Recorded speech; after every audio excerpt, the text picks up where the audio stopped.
Helo, fy enw i yw Paul Davies a fi yw aelod cynulliad y Ceidwadwyr Cymreig dros Bryseli Sir Benfro.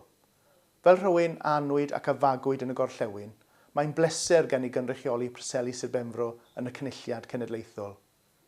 Cyn dod yn aelod cynulliad, roeddwn i'n arfer gweithio i ifanc Lloyds TSB yn Hwlffordd fel rheolwr busnes.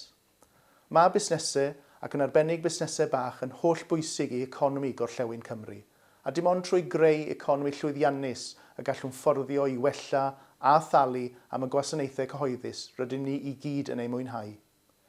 Bydd cyllideb y cynulliad dan bwysau sylweddol yn ystod y 5 mlynedd nesaf wrth i Lywodraeth y Glymblaid yn San Steffan fynd i'r afel ar diffyg yn y gyllideb ac adfer yr economi.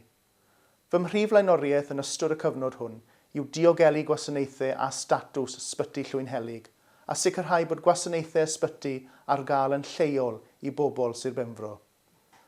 Mae hefyd yn angen mwy o dai fforddiadwy arnom i bobl leol, cysylltiadau ffyrdd a rheilffyrdd gwell, ac mae angen i ni gydnabod pwysigrwydd amaethyddiaeth drwy gefnogi ein ffermwyr. Rwy'n cynnal cymorthfeydd cynghori rheolaidd ledled fy etholaeth yn ogystal â chymorthfeydd carreg drws, ac os hoffech chi ddod i'm gweld, cysylltwch am swyddfa yn Hwlffordd. Gallaf eich sicrhau y byddaf bob amser yn rhoi buddiannau pobl Preseli Sir Benfro yn gyntaf. Cynulliad Cenedlaethol Cymru yw'r corff sy'n cael ei ethol yn ddemocrataidd i gynrychioli buddiannau Cymru a'i phobl, i ddeddfu ar gyfer Cymru ac i ddwyn Llywodraeth Cymru i gyfrif.